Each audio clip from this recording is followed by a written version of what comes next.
The first missions trip that I went on, my sisters kind of orchestrated, and I went with them, and I loved it so much that I wanted to go back every year. Yeah, I had my head from the time I was little, so I wanted to do it, and everything seemed to open up the way. My grandchildren had gone ahead of me and said, way because I was, much, much older than anybody else who went, and I wasn't a nurse and I wasn't a carpenter, but I was a grandma, so I could relate like that. And I was listening to someone share their testimony of their time in Africa, and just how God used them to speak His truth and heal someone, and it was just incredible. It was such an incredible story, and I remember that night, it was at 316, like that night it was like, yes, you're going, like you will be going to Africa one day. And called, I think that I'm called just to help and to serve and to be available for people, and this was one of the ways that I could do that. Back to when the Lord grabbed my heart in college, and when He saved me, He put a burden into my heart to serve. I heard about this crazy thing called the Great Commission, and I believed it was real. And I knew that there was going to be a role that I could play for that. In a missions trip, you kind of hear about how amazing it is. So for me, it was sort of, I wanted to experience that. I wanted to go help people and helping people. Missions was just a passion that was always in my heart, and same for Jen. It was just this longing to want to go to another country and see God work powerfully. When I went to Mexico for the first time, it was in 2013 with my mom, and I was really excited about going on this missions trip. I didn't know what to expect or what it was going to be like, but God really changed my heart a lot in that one trip. And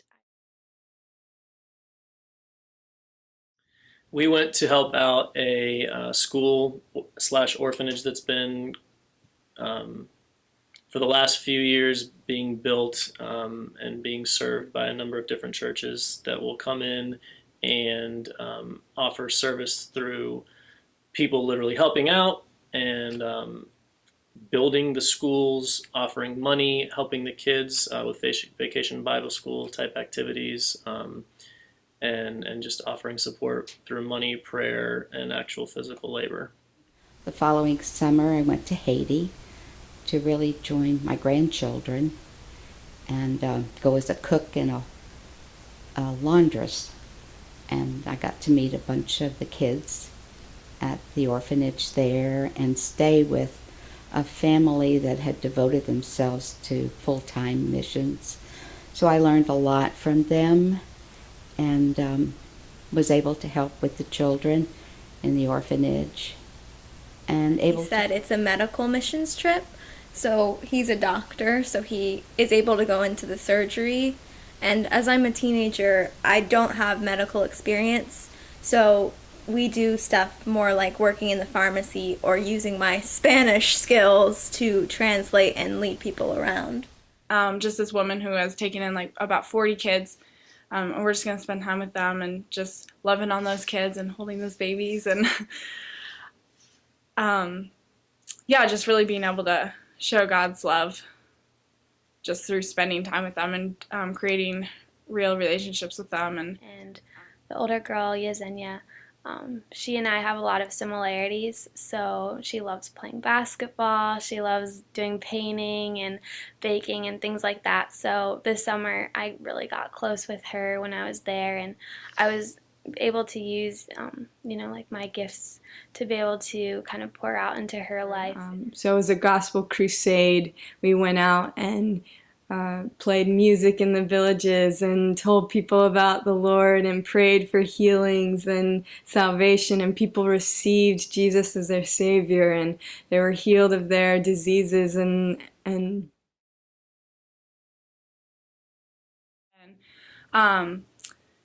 it was just amazing just seeing how open they are to just the Lord and how much they really just rely on God for each and everything every day. And Just Lordine, she's 16 and she's one of the older girls at the orphanage, and she leads them every day in Bible studies, and that definitely is the evidence of the missions trips that have come, and she's seen the way that people come and love God, and so she's taking on that role for the younger girls. Well, you get down there and you realize that God is at work everywhere, and he has people who love him everywhere. And so working with the Dominican staff is tremendous. You see these folks who are passionate about Jesus, and they're passionate about their people, and they want to see their people know Jesus. And so they leave their lives and go to remote parts of their country and live in conditions that aren't always very pleasant to serve and to preach the gospel and to minister. And how can you not just want to be like those people? And then the kids are just, children really show you a faith and an openness that you don't always get from adults or from people in America, like you might from people in another country. Just, they're eager to love you, eager to get to know you, and open, and it's great. And I think one of the greatest joys that there is giving something, and giving something like healthcare or building a house or giving education, any of those, or even just playing with kids or talking to people. You're giving them a smile on their face, and it puts a smile on yours. Trip.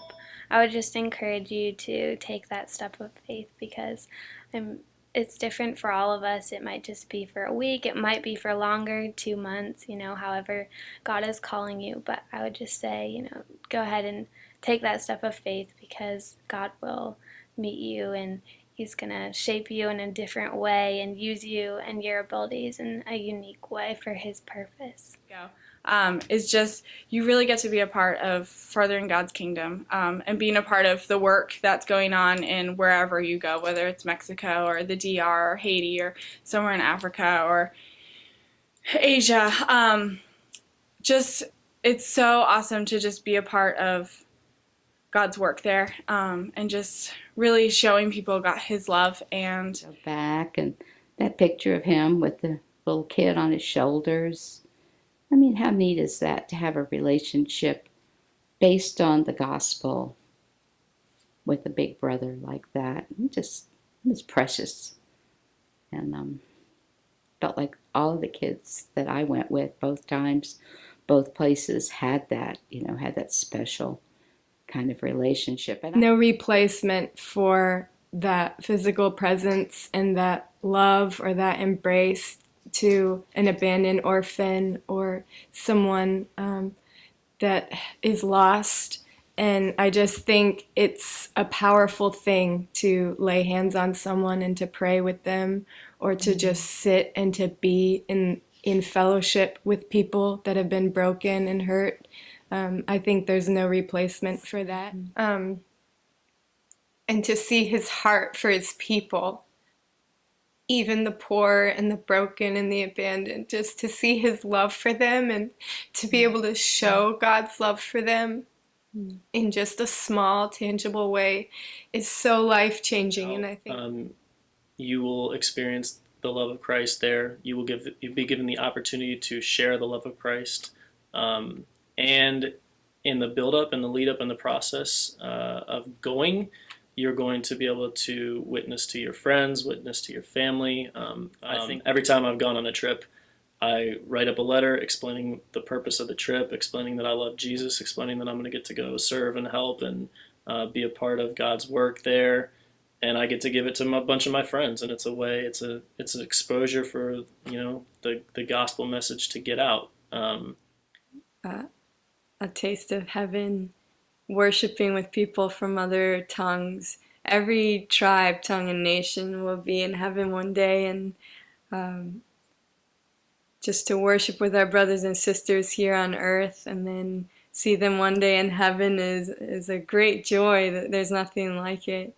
But Well, I think going on a short-term trip is a great way to catch a vision for what God is doing around the world, um, and what he's doing here at home. We're all on mission, and God's desire is to have his gospel spread, and he has chosen to use the church to do that. And when you step out of your comfort zone and go to a different culture and take dedicated time, and you are sacrificing of your time and your talent and your money to go, it puts you in an opportunity where God can really kind of open your eyes to see his work and change your life. He can continue the work of transforming us, and also use us to be a blessing to others. Jeremiah says, "Send me, Lord, I will go. I will go. Send me." Just to have that heart of openness. Lord, where would you have me serve? Even if it's in the next state over or the next country over, wherever and whenever that would be. Pray, and the Lord will answer.